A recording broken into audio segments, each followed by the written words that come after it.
Rogers.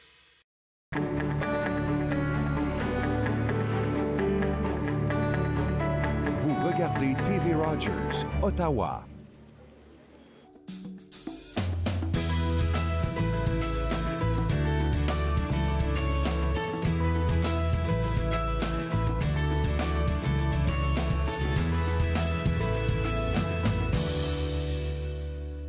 Bonjour et bienvenue entre nous exclusivement sur les ondes de TV Rogers. Je suis Catherine Marion. Il me fait plaisir de passer la prochaine heure avec vous. On en parle souvent, c'est le temps des festivals dans la ville d'Ottawa. APTN sera l'hôte de la Journée des Autochtones en direct dans le cadre du Festival autochtone du solstice d'été d'Ottawa qui se déroule à partir d'aujourd'hui, alors du 21 au 24 juin.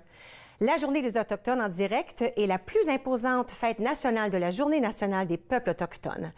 À cette occasion, il y aura des célébrations et des activités de jour suivies d'un concert en soirée.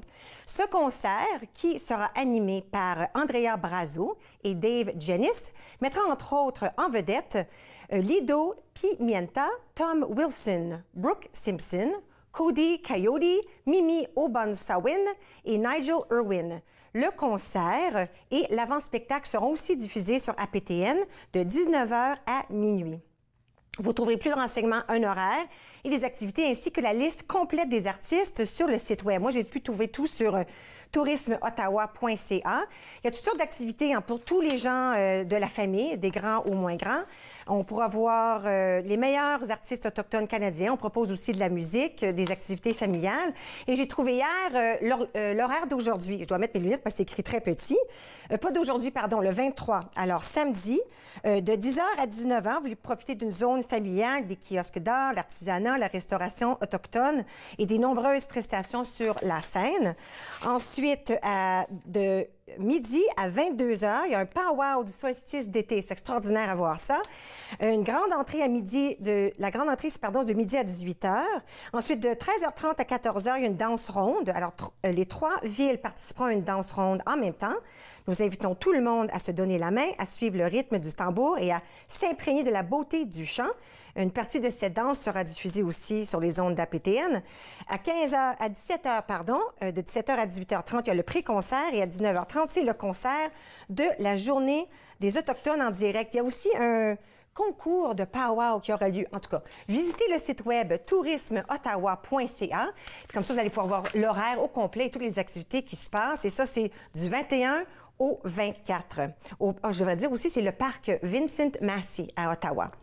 Maintenant, si ça vous tente de découvrir les quartiers de notre ville, il y a vraiment une belle activité qui se passe. Vous pouvez partir à la découverte de certains des quartiers les plus intéressants d'Ottawa. C'est dans le cadre de la semaine d'accueil à Ottawa, qui a débuté le 18 et qui va jusqu'au 30 juin.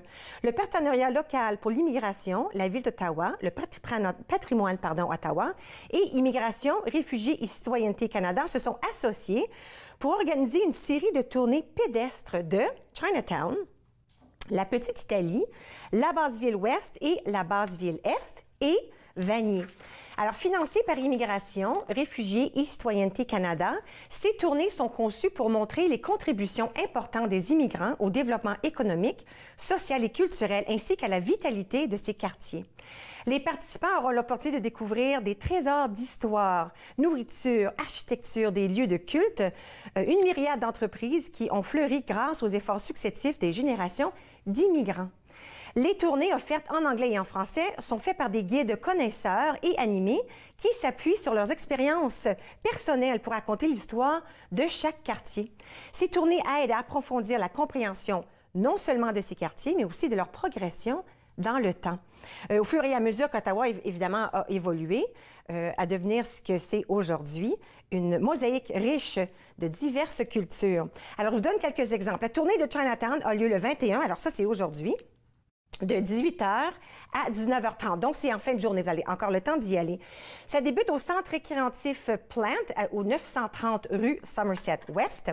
C'est une visite guidée avec Dawn Kwan à travers Chinatown pour en apprendre plus sur la contribution des communautés immigrantes au quartier, avec son histoire, ses gens, sa culture rayonnante. On va en savoir plus aussi sur comment le quartier est devenu un village multiculturel. On y retrouve non seulement des cultures asiatiques, mais aussi des influences du Canada français, du Moyen-Orient et de l'Amérique latine. Il y a la tournée de Vanier qui aura lieu le 22. Alors ça, c'est de 19h à 20h30. Ça débute au Jean Coutu, au 262 chemin Montréal. Ensuite, la tournée de la Basse-Ville aura lieu le 24 juin. Alors ça, c'est de 10h le matin à 11h30.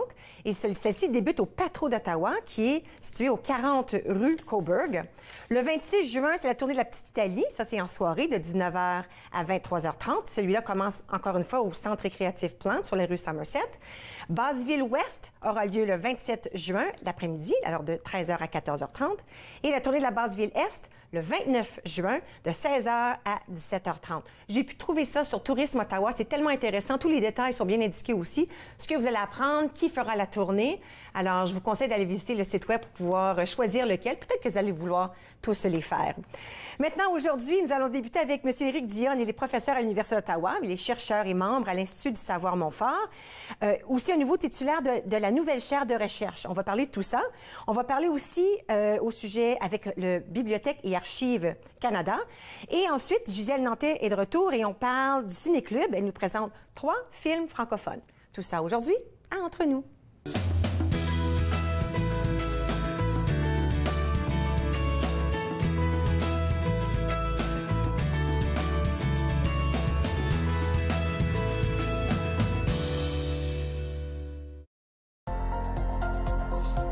L'émission suivante vous est présentée par la télétransportée Rogers. Profitez du contenu exclusif gratuitement. Disponible au www.rogersanyplacetv.com. Bonjour, je suis Dustin Jihu, je suis un bénévole pour TV Rogers. Et TV Rogers m'avait appris à vraiment être meilleure personne d'équipe, puis aussi de me déjeuner un petit peu parce que j'avais du trouble avant avec des personnes, mais maintenant c'est plus comme, je suis plus confortable juste être avec des personnes. Quand j'ai commencé le semestre, j'ai pris des bons amis, puis c'est facile de faire des amis quand vous travaillez ensemble, puis vous allez pour la même chose.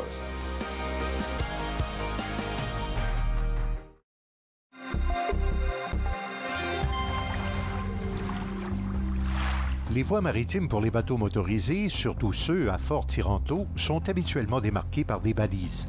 La plupart sont rouges ouvertes et peuvent être flottantes, ce sont des bouées, ou encore sur la rive, des balises d'alignement. Une autre signalisation importante, le drapeau de plongée. Cela signifie qu'une activité de plongée est en cours et que vous devez maintenir une distance d'au moins 100 pieds de cet endroit. Cette semaine à l'émission, on fait des pâtes avec du fromage feta, des olives, des tomates. On vous fait des veaux saltimbocca et on finit avec un semi-freddo au miel. Passion cuisine, 2 épisodes mardi midi sur TV Rogers.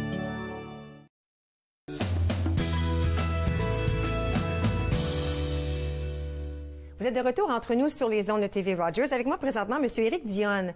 Très occupé, M. Dionne. Professeur à l'Université d'Ottawa, mais aussi chercheur, membre de l'Institut du savoir Montfort et le nouveau titulaire de la chaire, qui est une chaire de recherche en pédagogie médicale. Vous êtes un homme occupé. Quel est votre... Parlons un petit peu de vos rôles. Alors, vous êtes professeur à l'Université d'Ottawa. C'est ça, donc professeur à la Faculté d'éducation. J'ai également une affectation conjointe avec la Faculté de médecine aux affaires francophones. Et je suis aussi chercheur à l'Institut du savoir Montfort depuis 2014. OK. Donc, ce qui est intéressant dans cette chaire en pédagogie médicale, en fait, le titre complet, c'est chaire de recherche en pédagogie médicale U-Ottawa-ISM, OK. Parce que c'est une chaire, en fait, qui est à triple tête, si vous voulez, donc qui est financée par la Faculté d'éducation, OK. les affaires francophones de la Faculté de médecine et également l'Institut du savoir Montfort. OK. Il y a également le Consortium national de formation en santé qui est impliqué dans le financement. Et c'est ce qui fait en sorte que c'est une chaire, en fait, qui est unique, à mon sens, au Canada, oui, en pédagogie médicale, parce que souvent, les chaires sont dans les facultés de médecine, donc c'est géré vraiment dans une seule et même faculté. Et là, vraiment, on a mis l'accent, je dirais, sur la pédagogie, sur l'éducation. Et donc, on a même choisi, en fait, un titulaire qui n'est pas médecin, un titulaire qui n'est pas dans le domaine, qui n'est pas un professionnel de la santé. On a choisi, en fait, un titulaire qui est un spécialiste en mesure et évaluation en éducation. Donc, je pense que c'est un choix qui n'est pas banal, au sens où on veut vraiment mettre l'accent sur le processus d'apprentissage et le processus d'évaluation. OK, alors, le but de cette chaire de recherche, est-ce qu'on peut... Écoute, j'imagine qu'on pourra en parler longuement, mais si on tente de mettre ça dans un beau petit paquet, quel est le but de cette chaire?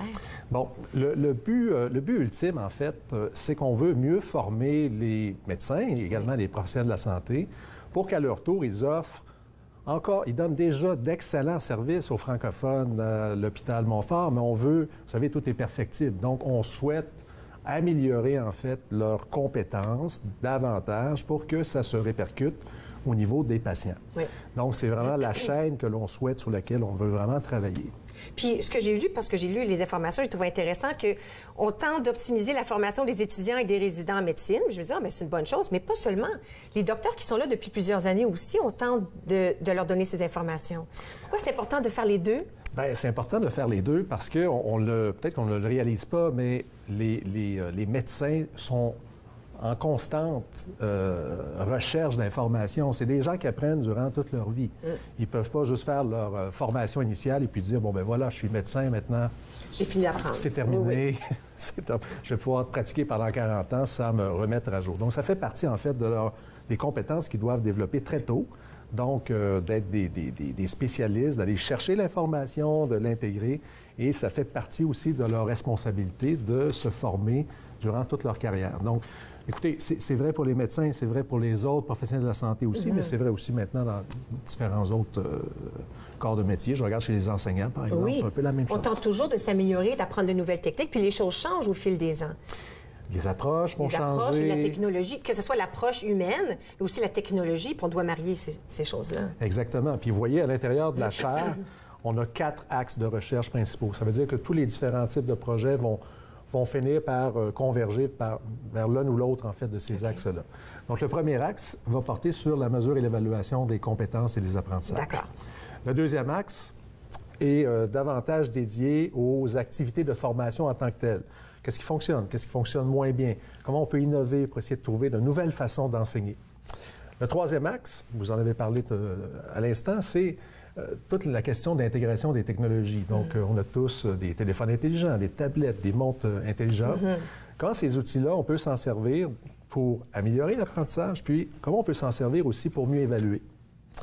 Et finalement, le quatrième axe va porter sur tout ce qui touche à la simulation. Donc, à l'hôpital Montfort, il y a le Dr Richard Waldoff, qui est le directeur du centre de simulation. Et donc, on va collaborer avec lui pour essayer de mieux comprendre comment ça se passe lorsqu'on est vraiment dans ce centre-là de simulation, pour essayer d'aider à trouver justement peut-être de nouvelles façons d'évaluer les compétences. J'ai vu aussi, il y a plusieurs objectifs. C'est vraiment très important. Si vous deviez en choisir quelques-unes les plus importantes dans tout ça, est-ce que vous êtes capable? Ils sont tous importants, mais lesquelles est-ce qu'on veut souligner aujourd'hui? Écoutez, il y a quelque chose auquel on tient vraiment à Mordicus. C'est une chaire de recherche qui est financée par l'Institut du savoir, le Consortium national, par les affaires francophones à la Faculté de médecine. Nous, on veut travailler en français. Oui.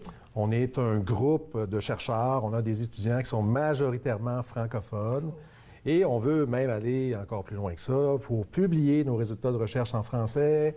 On veut diffuser le savoir scientifique aussi en français. Donc ça, c'est vraiment une particularité, en fait, de la chaire auquel on tient ce qui rajoute à ce qu'on a dit quand vous êtes unique au Canada. Cette chose-là de vouloir faire tout ça en français, je sais qu'on parle peut-être du Québec aussi, mais c'est vraiment, j'adore que c'est important pour l'Institut du savoir, pour Montfort, pour vous, pour l'équipe. C'est extraordinaire, c'est important. C'est important et surtout lorsqu'on vit dans la région, on sait que c'est un enjeu particulier, oui. Mais il y a un double enjeu parce qu'au niveau de la recherche, on sait très bien que le langage de la recherche, c'est l'anglais. Oui, donc, lorsqu'on va diffuser, lorsqu'on va dans les différentes conférences scientifiques, évidemment, ça prend l'anglais est prédominant. Mais nous, on veut aussi travailler sur cet aspect-là, c'est-à-dire c'est une façon aussi de faire œuvre sociale, puis de dire, oui, on peut faire la recherche en français, puis on peut aussi diffuser en français. Quand on parle de thématiques ciblées, on parle de quoi ici? Bien, les thématiques ciblées, c'est un peu ce que je vous disais tantôt. Donc, on a 4 axes. Okay. Je peux peut-être vous donner quelques exemples de projets très pratico-pratiques, parce que ça fait aussi partie je dirais, des orientations à l'Institut du savoir, c'est-à-dire de faire de la recherche, mais aussi qui va être appliquée, qu'on va pouvoir utiliser le plus rapidement possible à l'hôpital. OK. Faire de la recherche qu'on va pouvoir utiliser aussi assez rapidement à la faculté de médecine et même à la faculté d'éducation. Donc, il y a vraiment cet aspect-là de... Bien sûr, les travaux de recherche, on peut faire des travaux de recherche fondamentaux. On sait que ça peut prendre des fois 15, 20, 25 ans avant qu'il y ait de véritables retombées. Mais il y a des projets comme un qu'on mène présentement avec une de mes collègues, Michel Lalonde, qui est professeur en nursing. OK. Et donc, on a développé deux dispositifs, en fait, de formation dans le cadre de la compétence à administrer de façon sécuritaire les médicaments. OK. Donc, voilà un sujet vraiment très important. Important et à jour, hein? Oui. Absolument. Donc, on s'est dit, comment on peut développer différentes formations. Et là, on en a développé deux, une qui est davantage un test papier-crayon, test administré par ordinateur, puis une autre, comme je disais tantôt, dans le contexte de la simulation. Mais chacune de ces modalités-là a ses avantages et ses limites aussi. Donc, on est en train d'étudier, en fait, ces deux modalités-là, puis voir laquelle des deux pourrait être meilleure selon certaines autres variables.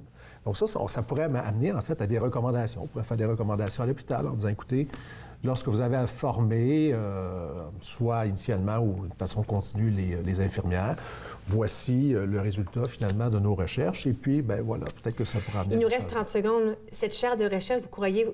C'est déjà commencé, c'est déjà débuté? Oui. Et on espère avoir fini à quel moment?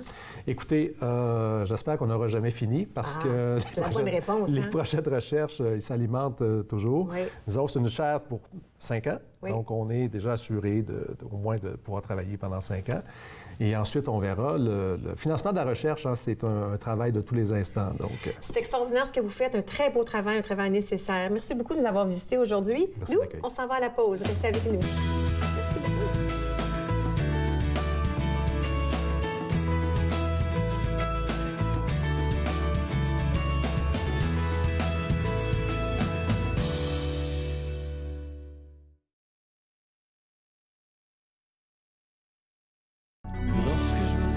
Et ça m'arrive souvent, je pense à toi qui attends mon retour. Je marche et je jongle, j'ai peur que tout s'effondre. Sauras-tu m'attendre pour toujours? Tes yeux sont clairs, tes pensées sont pures. T'es la plus belle que j'ai connue. Je te vois sourire, je veux simplement te dire, tu es celle que j'ai toujours voulu.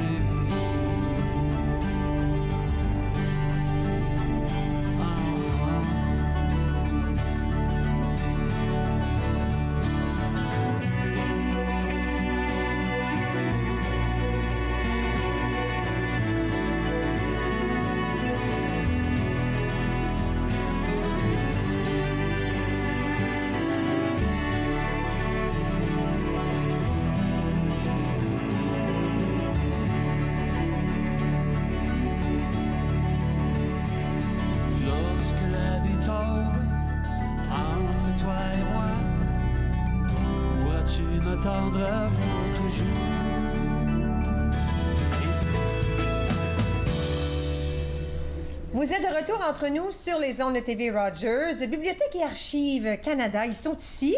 Et à chaque fois qu'ils viennent nous visiter, on apprend toujours plein de choses. Et là, aujourd'hui, M. Michel Guénette, bonjour. Vous êtes archiviste aux Arts de la scène à l'intérieur de Bibliothèque et Archives. Effectivement, oui. Et je pense qu'on oublie qu'il y a aussi des expositions qui se passent. On s'imagine Bibliothèque et Archives, c'est documentation, des documents, on peut rentrer, mais il y a aussi des expositions. Oui, c'est ça. C'est une vitrine que l'on donne à nos visiteurs parce qu'il y a des gens qui viennent consulter pour de la recherche, mais également, on a beaucoup de trésors qu'on veut présenter aux gens.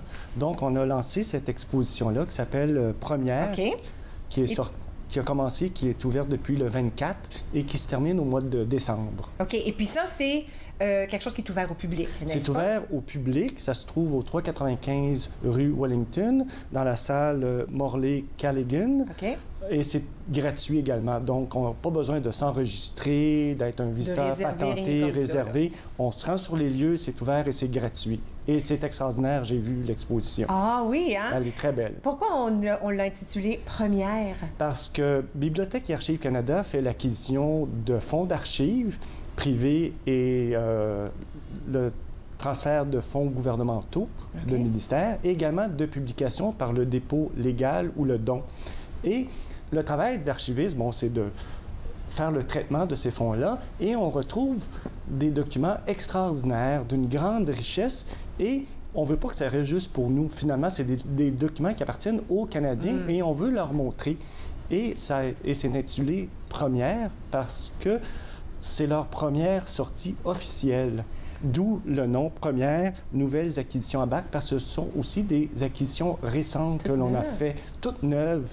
Donc, c'est pour ça qu'elles ne sont jamais sorties. Puis souvent, on dit des acquisitions toutes neuves, mais l'acquisition comme telle n'est pas toute neuve. Ça peut être des choses d'il y a très, très longtemps. Tout à fait. C'est des choses qui sont arrivées à BAC récemment, mais ça peut comprendre des documents anciens, il y a des livres anciens, des livres récents, il y a des cartes, il y a des plans qui datent du 18e, 19e siècle. C'est fascinant.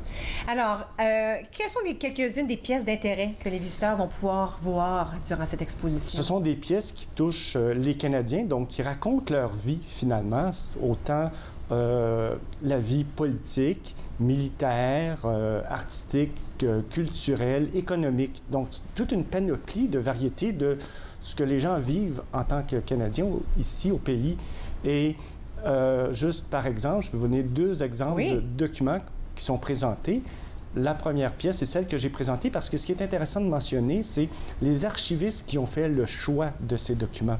Contrairement à d'autres fois, c'est des thématiques. Là, c'est les archivistes qui font le choix. Et la pièce que je présente, c'est Œuvre complète, tome 1 de Normand Chorette, qui est un dramaturge. Est-ce que c'est ça qu'on voit là à l'écran présentement? Exactement, c'est ce qu'on voit présentement. Et dans la boîte, en tant que dramaturge, je m'attendais à voir des manuscrits, c'est ce que j'avais, des manuscrits annotés, des corrections, des notes, des ébauches. Et je trouve ce document-là, qui est superbe, il a l'air d'un livre d'artiste. Je suis fasciné par ça. Et je me suis posé... Écrit à la main, là? C'est écrit à la main. C'est découpé aussi. Il y a des dessins. Est-ce que c'est un trou là, dans la page, oui, ça, qu'on voit à la gauche? Oui. Il y a plusieurs trous. Il y a des dessins dans ce document-là, dans ce livre-là. Ça ressemble à un livre d'artiste. Moi, j'ai pensé qu'il voulait publier ce livre-là, mais je voulais connaître le contexte de création. Donc... par chance, M. Chorette étant toujours vivant, ce qui n'est pas toujours le cas des donateurs, j'ai pu communiquer avec lui pour comprendre le contexte.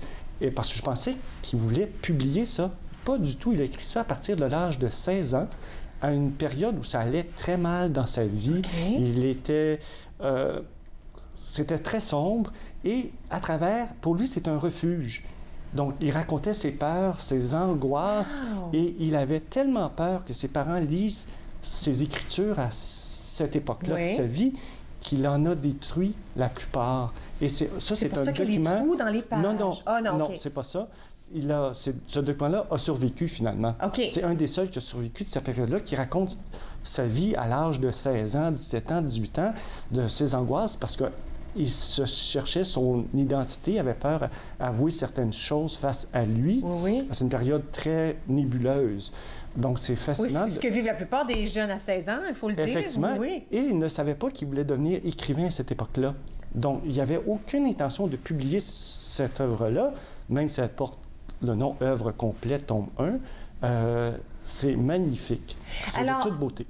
Le fait qu'il vous l'a donné, qui vous donne la permission qu'on puisse le regarder. Est-ce qu'on peut le feuilleter? Est-ce que des images, comme j'imagine qu'on ne peut pas le briser, là, mais est-ce qu'on peut lire certaines pages ou il a juste dit, OK, je veux juste qu'on présente cette page-là? Non, j'aurais pu choisir n'importe quelle autre page. On peut voir vraiment... Il y a des fois, c'est plus écrit, des fois, c'est moins écrit.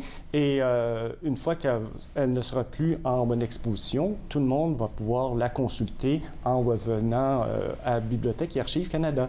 Wow, j'adore qui vous a donné cette permission, qui l'a donnée pour qu'on puisse vraiment plonger un peu dans la personne qu'il était à ce jeune âge. Tout à fait, oui, c'est extraordinaire. Bien, la plupart des donateurs sont fiers de ce qu'ils ont fait, oui. Aiment, justement, s'ils donnent, ils comprennent l'importance, finalement, de conserver des documents d'archives, parce que c'est un patrimoine qui nous appartient à tous.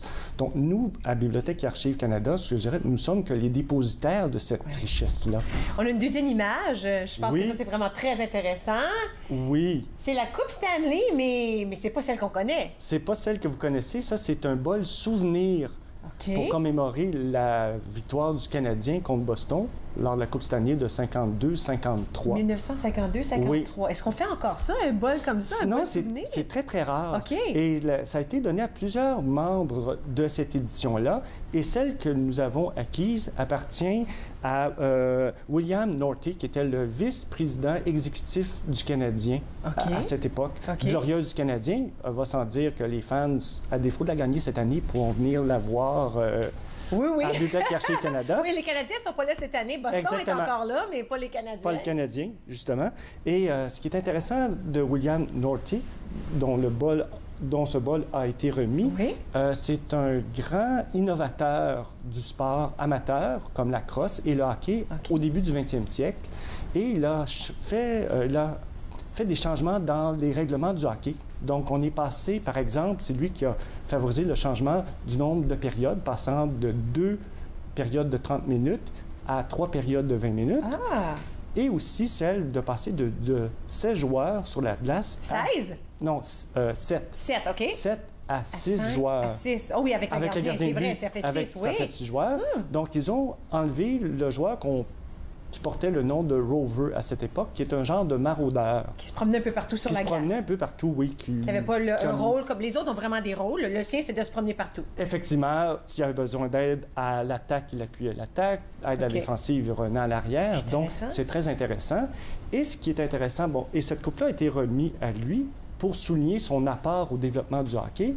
Et on retrouve aussi ils ne sont pas mentionnés sur le bol, mais c'est l'édition avec des joueurs de grande renommée qui ont été élus ou intronisés au Temple de la renommée. On peut penser à Maurice Richard, Elmer Lack, Bernard Geoffrion, Dickie Moore, Doug Harvey à la défense. Et comme défenseur et comme gardien de but, il y avait Jerry McNeil et une jeune recrue du nom de Jacques Plante, qui est extrêmement connu.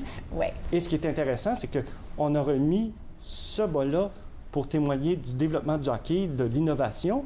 Et on peut penser à Jacques Plante, qui est une recrue qui n'a pas fait de changement encore, mais plus tard va en faire en inventant le masque de gardien de but et en sortant de ses buts. Donc, il y a toujours des petits rapprochements comme ça qui sont extraordinaires. Ça risque d'être tellement intéressant parce que là, on parle de bibliothèque et archives. C'est pas seulement des documents, c'est des choses. Je mets ça en guillemets, mais des choses qui ont rapport à notre patrimoine, des choses qui se sont passées. Tout à fait. Alors, je vais rappeler aux gens que c'est déjà commencé. Ça se poursuit jusqu'au mois de décembre. Alors, il nous reste encore un petit peu de temps. Tout à fait. Pas besoin de réservation. On peut se présenter et on peut tout voir. C'est quand on entre à l'intérieur, les gens vont pouvoir nous dire où ils se rendent. Oui, c'est ça. Il y a les gardes de sécurité qui sont là pour vous indiquer, ou le personnel sur place. Si on rentre à Bibliothèque et Archives Canada au 395 en rentrant, ça va être dans la salle complètement à droite. Extraordinaire. Merci beaucoup, M. Guénet, d'avoir partagé ça avec nous. Vous me donnez le goût d'aller voir cette exposition. J'espère bien. Dès aujourd'hui. Ça me fait plaisir. Merci, bonne chance. Bon, on s'en va à la pause et puis là, on va continuer notre discussion avec Bibliothèque et Archives, mais cette fois-ci, on va parler un peu plus de la documentation. Restez avec moi, vous regardez Entre nous sur les ondes de TV Rogers.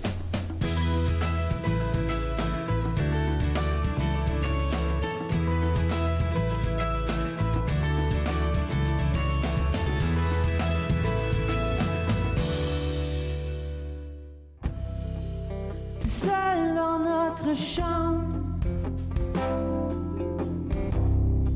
je te jure que rien n'est drôle.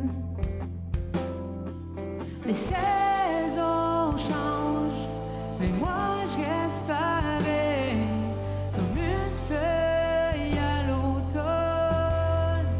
Je suis en manque de sommeil.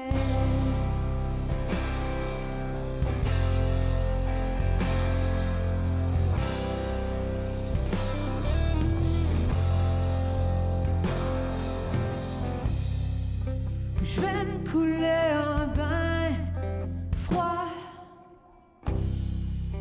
j'ai ma tête sous l'eau. Mais tout est si clair. Tout est si beau. Les saisons changent, mais moi je reste pareil. Comme une feuille à l'automne, je manque de sommeil.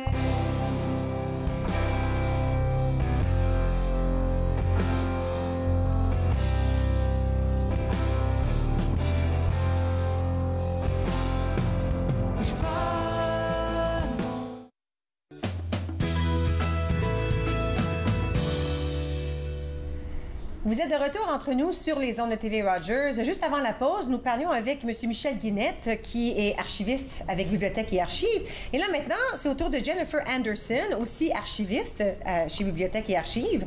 Et puis là, on parle un petit peu plus des documents, mais plus que ça, c'est ce que vous faites. Qu'est-ce que vous faites, vous, en tant qu'archiviste à l'intérieur de Bibliothèque et Archives?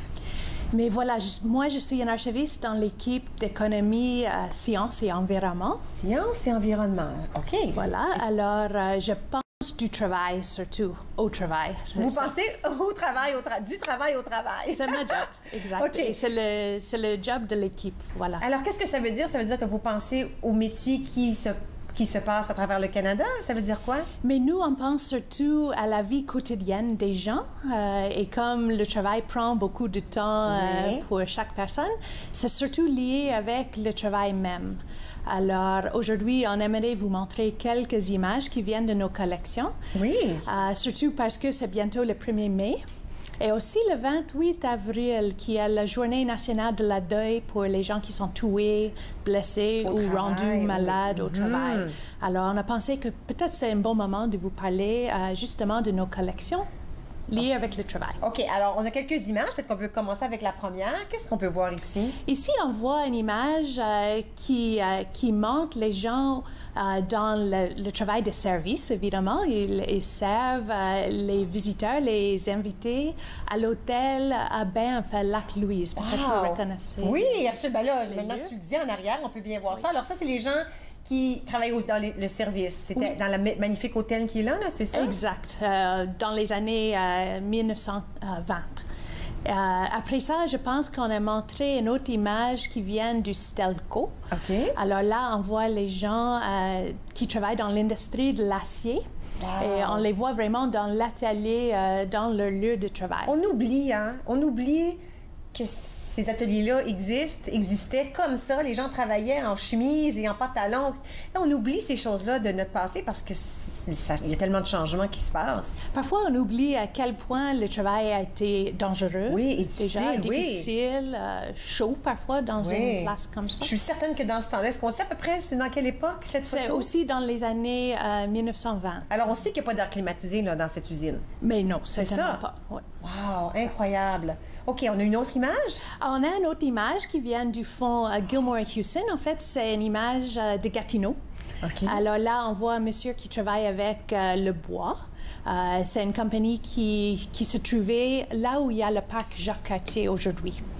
Et alors, on voit qu'il travaille évidemment avec le bois, mais on a d'autres images de ce fond-là qui démontrent comment le bois a été coupé dans le Haut-Gatineau, comment le bois est descendu pour se rendre à Gatineau. Alors, l'image qu'on vient de voir là, c'était quelque chose c'était dans le parc de la Gatineau ou c'était une entreprise où on coupait du bois, c'est ça? Exact, exact. Il y avait toute une industrie de bois, évidemment, à Ottawa-Gatineau. À l'époque, on connaît plusieurs noms des barons de bois. Et c'est une de ces compagnies-là qui s'appelait Gilmore et Hewson. Et encore une fois, on pouvait voir le monsieur sur la pile de bois. On passe encore au danger. Effectivement. Mais nous, ce qu'on aime avec ça, c'est que avec les images, on peut intéresser les gens à savoir un peu plus à propos de leur histoire.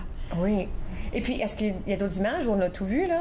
Mais là, on a vu en général les images que j'ai apportées, mais je voulais vous mentionner qu'on a aussi des documents liés avec les syndicats. OK. Alors, toutes sortes de syndicats, les syndicats industriels, professionnels, aussi des syndicats de la fonction publique. Oui, parce qu'il y avait un temps où les syndicats, de un, ça n'existait pas. Et puis là, tout d'un coup, là, il a commencé à avoir des syndicats, puis ça brassait les choses dans ce temps-là. Mais oui, mais il y a aussi un côté des syndicats qu'on oublie parfois, lié avec la santé et sécurité. OK. Alors, disons, dans le Fonds des travailleurs en communication, on voit beaucoup de documents liés avec la santé et sécurité. On voit que c'était une priorité. OK. Et si vous voyez les affiches qui viennent du syndicat canadien de la fonction publique, CUPE en anglais, qui est une des plus grandes syndicats au Canada, en fait. Et les affiches qui étaient publiées par les services des droits de la personne, justement pour encourager un changement au milieu du travail où on pense à la diversité, l'inclusivité, où on travaille pour un milieu de travail en santé. OK. Et puis, à ce moment-là, ça, c'est des documents qu'on peut voir qui sont datés de cette période-là. Effectivement, effectivement. Alors, ici, on voit des affiches qui viennent probablement des années 80 jusqu'au 2000. Parfois, les images sont un peu passées. En parlant de celui-là, je pense pour l'anti-homophobie, on aurait choisi aujourd'hui un autre type d'image. Oui. Mais avec ce document, on peut montrer justement comment les images changent, comment notre pensée change. Exactement. Puis, est-ce que certaines de vos expositions qui sont compris dans ce que M. Guenette nous parlait tout à l'heure par rapport à l'exposition première? Oui, notre équipe a choisi un document pour l'expo première qui vient du fonds William Cusick, qui était un scientifique. En fait, c'est un dessin technique de Avro Arrow, qui était un avion supersonique des années 1950. OK. Et alors, dans le dessin, on voit comment ils ont pensé, ils ont espéré construire un avion pour le Canada qui était à la hauteur vraiment technologique de cette époque. Ouais. De cette époque. Ouais. Et puis là, nous, ce qu'on va voir, c'est le dessin, c'est l'image. On voit le dessin. On voit le dessin qui, à l'époque, était fait à la main, évidemment, parce que c'était avant les ordis. Et tous les calculs qui étaient faits aussi à la main. Alors, c'est ça qu'on a choisi pour l'expo. Et puis, vous l'avez vu, cette photo? Oui. Alors, quand on la regarde, comparée à un avion d'aujourd'hui, ça a l'air de quoi? Mais ça a l'air de quelque chose vraiment de la science-fiction. Oh, oui, c'est vraiment intéressant. Et l'histoire liée avec la Avro Arrow, c'est un programme qui a été annulé en 1959. Alors, le fait qu'il y a des documents qui ont survécu est vraiment spectaculaire. C'est vraiment un trésor. Alors, pour visiter Bibliothèque et Archives, on peut se présenter ou il faut faire un rendez-vous? Comment ça fonctionne? Mais tous les Canadiens ont le droit de venir consulter des documents. En arrivant à 395 Wellington, on vous demande de remplir un formulaire et on vous donne une passe. Et avec le pass, vous pouvez faire les demandes de voir les documents. Et il y a aussi des recherches qu'on peut faire. Alors, si les gens nous écoutent, disent « OK, moi, j'ai une recherche intéressante à faire pour mon travail ou l'école », on peut faire des demandes de documents à l'avance, puis là, vous les préparez, puis on se présente à ce moment-là pour qu'on puisse voir, là, puis continuer notre recherche à nous-mêmes. Exact. Et une partie de notre travail autant qu'archiviste est de faire intéresser le public dans nos documents. Alors, on espère toujours qu'un autre livre va être écrit à propos de ces sujets, que les gens vont s'intéresser et qu'ils vont les utiliser peut-être dans les salles de classe pour les élèves, pour les étudiants. Alors, le site web bac-lac.gc.ca. N'est-ce pas? Alors, si on veut plus d'informations, on peut se rendre au site web. Oui. Et puis, plein de choses à voir. Entre l'exposition première et les documentations, on a un beau temps à passer à Bibliothèque et Archives. Merci beaucoup. Merci à vous. Merci. Alors, si ça vous tente de faire des recherches, vous pouvez toujours aller au site web bac-lac.gc.ca ou peut-être même aller voir l'exposition première qui se déroulera jusqu'au début décembre. Maintenant, nous allons prendre une toute petite pause et puis à notre retour, nous allons discuter avec Gisèle Nantais du Ciné-Club d'Ottawa. Restez avec moi, vous regardez Entre nous sur les ondes de TV Rogers.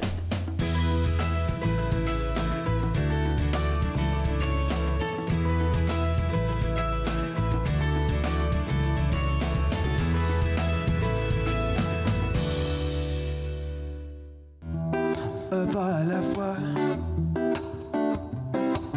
Je ne peux pas avancer plus vite que ça. Si je fausse, ne t'en fais pas. Je me remettrai en redoublant de droit. Je me remettrai, le gauche et le droit. Un pas à la fois. Je t'en supplie, ne m'en demande pas plus que ça.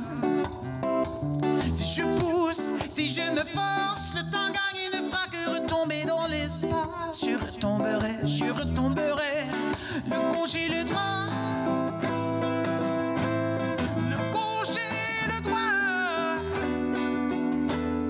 Le gauche et le droit. Le gauche et le droit. Le gauche et le droit.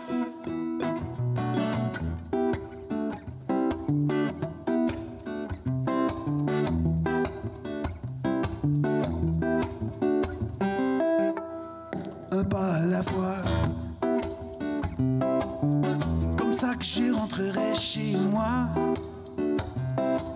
Si ce n'est qu'aux petites heures du matin, s'il faut que tu me guides par la main, je rentrerai chez moi, je rentrerai chez moi.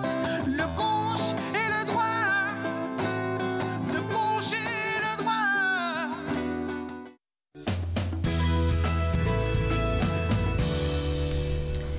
Vous êtes de retour entre nous sur les ondes de TV Rogers. Ça fait longtemps qu'on l'a vu, notre Gisèle Nantais. On est contente, Nantais, pardon, qu'elle est ici parce que on parle toujours de films, puis des fois, j'avoue, c'est des films qu'on pense pas toujours d'aller voir. Non. Mais si on est mordu de bon cinéma, Oui, francophone c'est ça. surtout, c'est Oui. toi qui as toutes les informations à nous donner. Oui, parce que moi, je veux vous encourager à aller voir du cinéma francophone intelligent, bien fait, bien réalisé. Que ça Pour soit, tous les genres, pour tous les genres. que ce soit français, que ce soit québécois, que ce soit n'importe quel, suisse, belge, nord-africain. Tu sais, si c'est un film francophone qui mérite... Tu vas en parler. Oui. Tu vas en parler. Alors là, aujourd'hui, il y a toujours plein de choses. Le premier film, c'est La promesse de l'aube, c'est ça? Tu vois, c'est des choses que je ne connais pas. Alors, je suis ici pour apprendre. OK. Alors, c'est un film autobiographique qui est basé sur le livre de Romain Gary et qui raconte sa vie. Surtout sa jeunesse avec sa mère. Parce que lui était vraiment russe d'origine. Je ne sais pas si tu connais Romain Gary. Non, ça me dit rien. Alors, drôle, Romain hein? Gary a gagné 2 prix Goncourt dans sa vie. OK. Donc, dans les années 50, il avait fait Les Racines du ciel. Et ensuite, dans les années 70, il avait fait, 75, je pense, il avait fait La vie devant soi, qu'on enseigne encore dans les écoles, et qui était interprété par Simone Signoret. Et ce roman-là, on l'enseigne encore dans les écoles, surtout en 12e année. Mais c'est un beau film. Qu'est-ce que La fille devant soi? Oui, et le film s'appelait Madame Rosa. OK. Ça me dit quelque chose, Oui, Madame Madame Rosa. Et Madame Rosa, c'est synonyme de Simone Signoret qui interprétait le rôle. C'était un de ses derniers rôles. OK. Mais il a écrit beaucoup de romans. Il parlait plusieurs langues, donc il a adapté ses propres romans en français, en anglais, en italien, en espagnol, en russe, parce qu'il était russe d'origine. C'est linguistique, là. Oui, oui. Et donc, il est né en Russie, en Lituanie, mais ensuite, avec sa mère était une actrice assez spéciale, une personnalité très forte, et elle s'est sauvée de la Russie pour aller en Pologne. Ils ont vécu en Pologne quand il était jeune. Et ensuite, elle a pu l'amener vers le sud de la France et ils ont vécu à Nice pendant plusieurs années. Et sa mère était toujours convaincue qu'il avait une grande destinée, qu'il était brillant, qu'il allait être diplomate, aviateur, héros national, écrivain et tout. Et c'est tout arrivé. Et c'est grâce à sa mère qui l'a toujours poussé, encouragé. Elle a fait de la couture, elle a ouvert des établis, elle a même ouvert des pensions, un hôtel. Elle a travaillé fort. Est-ce qu'elle était c'est une famille monoparentale? Oui, c'était une famille monoparentale parce qu'il n'y a jamais eu de père dans le portrait. Et on parle ici, là, Romain Gary, je pense qu'il est né en 1914. Et donc, chose qu'on voyait rarement dans ce temps-là. C'est ça, une femme qui vraiment encourageait ce qui était le principal pour elle, c'est qu'il réussisse. Et finalement, il a fait tout ça. Il a été diplomate aux États-Unis. Il a été aviateur pendant la Deuxième Guerre mondiale. Il a écrit des romans. Il a gagné 2 prix Goncourt. Et ce qui est vraiment drôle, c'est qu'à un moment donné, sa mère le poussait toujours, hein? Il faut que tu réussisses, il faut que tu travailles, il faut que tu fasses. Puis elle travaillait comme une folle pour pouvoir lui permettre de réussir, d'étudier. Elle a même payé ses cours, elle a étudié en droit à Paris. Donc, parce qu'il avait étudié en droit, ben, il pouvait avoir une carrière diplomatique en plus. Alors, elle a tout fait pour qu'il réussisse. Là, on peut voir ici à l'écran un petit clip. Alors, ça, c'est Pierre Ninet. Je ne sais pas si tu te rappelles de lui. C'est lui qui jouait Yves Saint-Laurent. Ah oui! Dans le film. Ils l'ont bien changé. Alors, c'est Pierre Ninet. Je dois se rire ce que je suis. Alors... J'étais résolu à devenir tout ce qu'elle attendait de moi. Oui. Alors, Romain Gary, c'était pas son vrai nom, c'est son nom de plume. OK. C'était Romain Kassiev, donc russe. Oui. Mais quand il a écrit, et quand il essayait des pseudonymes, comme s'il écrivait sous un genre, différent genre littéraire, bien là, il changeait de pseudonyme. Comme par exemple La vie devant soi, qui est complètement différent de ses autres romans. Bien, il l'a écrit sous le nom de Émile Ajar. Tu parles? Mais ça, c'est... Est-ce qu'on sait pourquoi il a voulu faire ça? Se donner des différents pseudonymes ou c'est juste... Ben, c'est une question de personnalité, tu sais. Donc, il écrivait sous un différent style. Quand il écrivait un polar ou un roman psychologique ou social, ben c'était Romain Gary. Quand il écrivait un roman de style différent, c'était Émile Ajar. Super Émile Ajar. Wow. Alors, on voit ici, il a été aviateur. Il a même été décoré. Il a travaillé en Angleterre, puis... Est-ce qu'il s'est jamais marié? Est-ce qu'on sait s'il s'est jamais marié? Ah oui, il s'est marié. Il s'est marié souvent. Je pense qu'il s'est marié 4-5 fois. Oh, mon Dieu! Et même, il a été marié à l'actrice Jean Seberg. Ouais, pendant plusieurs années. Il a été marié dans les années 60 jusqu'à 80. Ça, c'est... Alors, sa mère...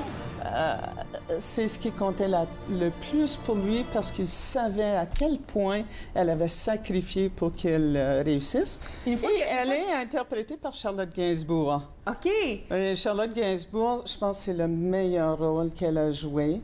Tu sais que Charlotte Gainsbourg, c'est la fille de Serge Gainsbourg, le chanteur, et Jane Birkin. Oui. Alors, Charlotte, une famille très... Elle a gagné comme 14 prix, elle a eu 33 nominations. Et ce prix-là a eu 5 nominations au César. Ce film-là? Oui. Incroyable. Et puis, où on peut le voir? Alors, on peut le voir au Cinéma Neuf, au Star City. Oui. Et je pense que plus tard, ça va jouer au Bytown. OK. Alors... À la fin de sa vie, là, ce qui a fini par s'occuper de sa maman, là? Et tu fais toutes ses sous puis s'occuper de sa maman? Non, je peux pas te raconter ça parce que c'est dans le film. OK, j'ai hâte de voir ça. Alors, je veux pas de spoilers, là, je veux pas... Il faut voir le film. OK, alors mais c'est un must. Alors, ça représente beaucoup de sa jeunesse jusqu'aux années... vraiment, ce film-là commence au Mexique. Pendant le jour des morts au Mexique, où il se trouve à un moment, et il est en train d'écrire son manuscrit pour La promesse de l'aube. C'est comme ça que ça commence. Wow. Ouais. OK, on va aller à la pause. À notre retour, il y a 2 autres choses qu'on veut parler, la Bolduc, origami, puis il y a toujours plein de choses. Alors, reste avec moi, Gisèle. Bon, alors on continue la discussion avec Gisèle dans un petit moment. Vous regardez Entre nous sur les ondes de TV Rogers.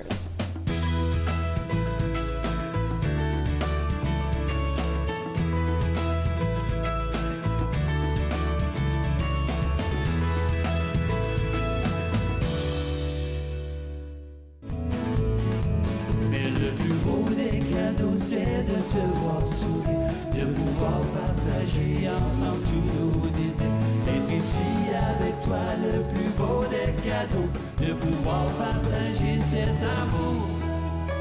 Au centre d'achat, les décors sont si beaux, les gens se saluent sous le grand chapiteau. Et partout en ville, on s'apprête à Noël. Les enfants font prendre leurs photos avec le Père Noël. Dans la boutique, on affiche les choses les plus belles. Il y a de l'amour en l'air, sous le ciel. Mais le plus beau des cadeaux, c'est de te voir sourire, de pouvoir partager ensemble tous nos désirs. Être ici avec toi, le plus beau des cadeaux, de pouvoir partager cet amour. le plus beau des cadeaux.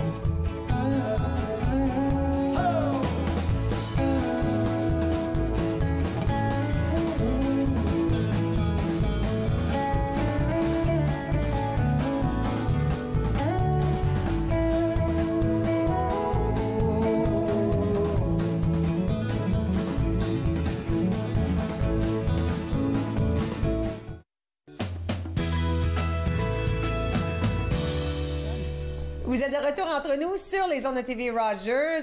Gisèle Nantais, toujours avec moi. Écoute, je peux poser n'importe quelle question par rapport aux arts, aux artistes, au cinéma, et tu as tout de suite la réponse. Là, on veut vraiment parler de la Bolduc. Oui. On la connaît, la Bolduc, là. Alors c'était la grande chanteuse dans les années 30. Oui.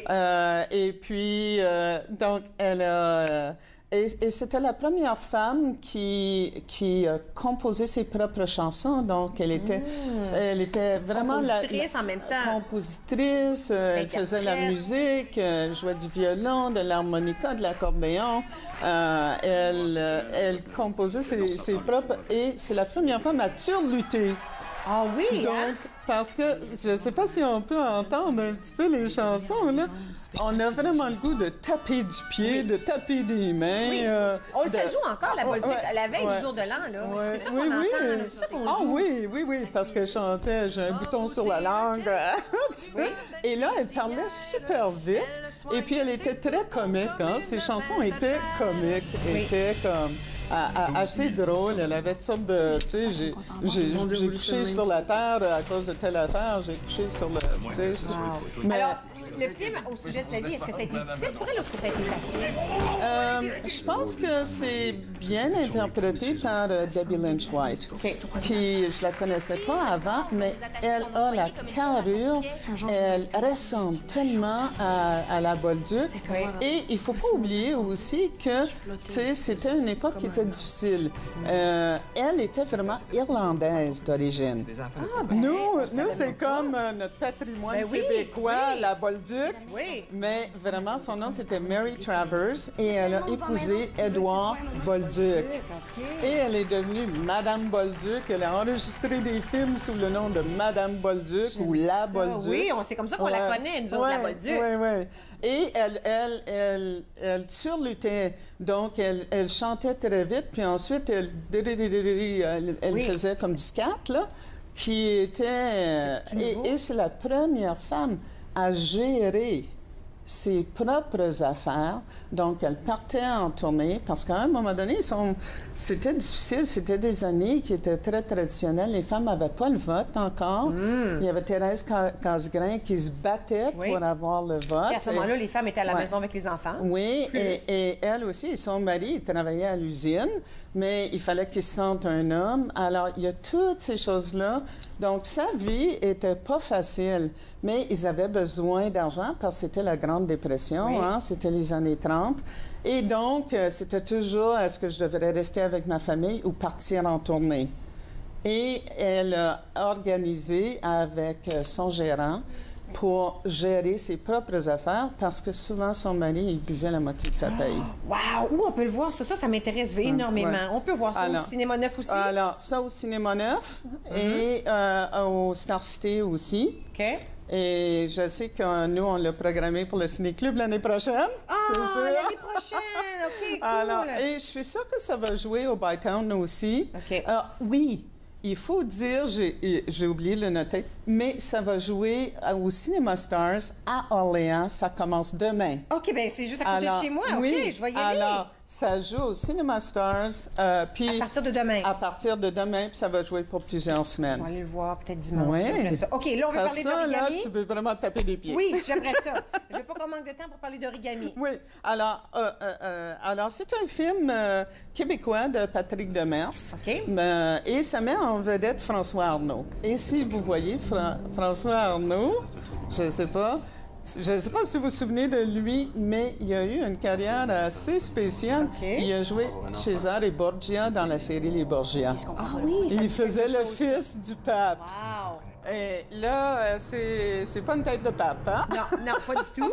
Alors, c'est un film de science-fiction où il peut voyager dans sa propre ligne de temps. Parce que dans le passé, il a fait des erreurs tragiques. et qu'il voudrait réparer pour que tout rentre dans l'ordre et que sa famille soit bien. Alors, il veut voyager, donc il voyage dans le temps, pardon, pour essayer de réparer ces erreurs-là. C'est science-fiction, c'est un thriller. Les acteurs sont bons. Il y a François Arnault et il y a Normand D'Amour, que j'aime beaucoup, qui joue son père. Et est-ce que les gens autour de lui savent qu'il est capable de faire ça, là? Non. Non, ils ne savent pas. Et lui est artiste, donc c'est un film assez artistique. Je dirais que le seul reproche au film, c'est que j'ai trouvé ça un petit peu lent. OK. Et parfois, j'avais de la difficulté à savoir est-ce qu'il est retourné là ou s'il vit là. Okay. Est-ce que son père est vraiment comme ça ou bien s'il est comme ça? Parce que on dirait qu'avec tous les voyages, ça se mêlait. Un tout petit peu. Ça se mêlait parfois, puis... Alors, j'ai trouvé ça un petit peu lent. Celui-là aussi, c'est Cinéma Neuf, Star City? Oui, Cinéma Neuf, Star City. C'est déjà à l'écran tout de suite? Non, ça commence demain. Ça aussi, ça commence demain. C'est une nouveauté. OK. Super. Je te garde avec moi. Oui. On va aller à la pause. Après ça, on fera la fin de l'émission ensemble, toi et moi. Ça marche? Parfait. Film.ca, Gisèle Nantais. Bougez pas, on revient dans un petit moment.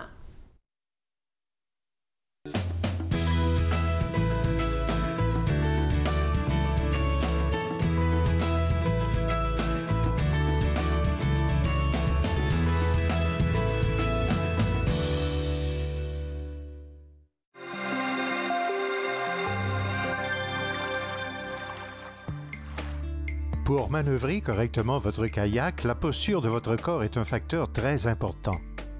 Tenez-vous bien droit et détendez vos épaules. C'est le torse qui accomplit la tâche. Les bras et les épaules transmettent votre énergie et votre force vers la pagaie. Assurez-vous de faire pivoter votre torse et évitez de trop courber les poignets, ce qui pourrait provoquer des tensions inutiles. Exposés, discours, conférences, c'est à Podium que vous les retrouverez. Il y a eu différents événements déclencheurs. On se comprend qu'être artiste, c'est pas une job normale. Podium, mardi 21h sur TV Rogers. Il a mes yeux. Il a les pommettes de sa mère. Il a ma phobie des hauteurs. Il a sa nature si compétitive. Il a mon sens de l'humour un peu bizarre. Il a son amour de la lecture. Il a mon oxycodone. Il y a des choses qui ne devraient pas se transmettre. Gardez vos médicaments d'ordonnance sous clé ou rapportez-les. Apprenez-en plus à sécurisezvosmédicaments.ca. Un message de Jeunesse sans drogue Canada. Ta carrière, ton histoire, c'est l'émission qui prépare la jeunesse pour des carrières extraordinaires. Jean-Philippe Michel, je vous présente ma passion, aider les jeunes à atteindre leur potentiel. Ta carrière, ton histoire, mercredi 21h sur TV Rogers. Vous êtes de retour entre nous sur les ondes de TV Rogers. Gisèle Nantais, toujours avec moi, du Ciné-Club d'Ottawa. Écoute, en plus de tout ça, là, les gens ne le savent peut-être pas, mais tout ce que tu fais par rapport à Ciné-Club d'Ottawa, c'est du bénévolat, hein? Oui. Depuis toujours. Oui. Hein? Alors, regarde ça. On est tellement fiers de toi. Tu as reçu une belle plaque. 25 ans de bénévolat. Oui, avec Rogers. Oui, avec Rogers. Alors, 25 ans de critique de film, parce que j'ai toujours été critique pour Rogers. Wow! Je suis tellement contente qu'on t'a remis ça. Oui, mais je suis aussi très fière du fait que Rogers m'a permis de faire ça pendant 25 ans. Oui. Tu sais, il a toujours reconnu, puis m'a toujours encouragé à faire des critiques de film. Oui, puis c'est important qu'on puisse propager les films francophones, parce que des fois, on oublie, tu sais, ce qu'on voit dans les journaux, puis ce qu'on voit souvent à l'écran, c'est tout de suite en anglais. Alors, il faut avoir une voix pour la francophonie, puis tu es la voix parfaite pour ça. Tu es la voix parfaite pour ça. Merci. Alors là, on va se retrouver dans le mois prochain. Il y a aussi les films français dans 2 jeudis qui vont être présentés au Ciné-Club. Hein? Au Ciné-Club, oui. Il y a Le Voyage de Fanny. OK.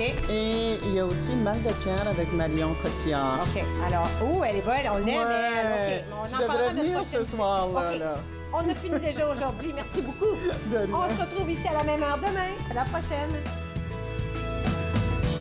Faites-nous part de vos commentaires en composant le 613-521-2323 par courriel sur Facebook et Twitter.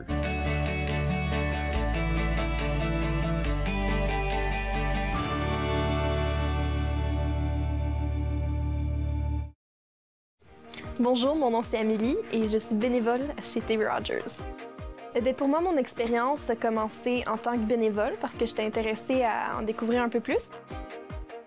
Il y a vraiment une aire de famille à Rogers qui ajoute beaucoup à l'expérience. C'est une porte qui s'ouvre, qui en ouvre plusieurs autres et qu'on aime ou qu'on n'aime pas ça, on va en retirer quelque chose.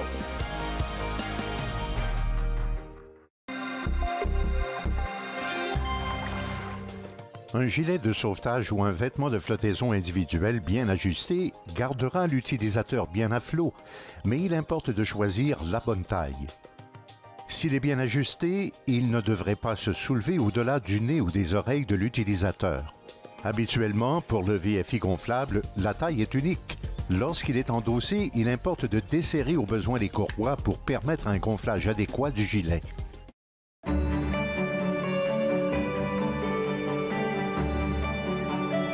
Vous regardez TV Rogers, Ottawa.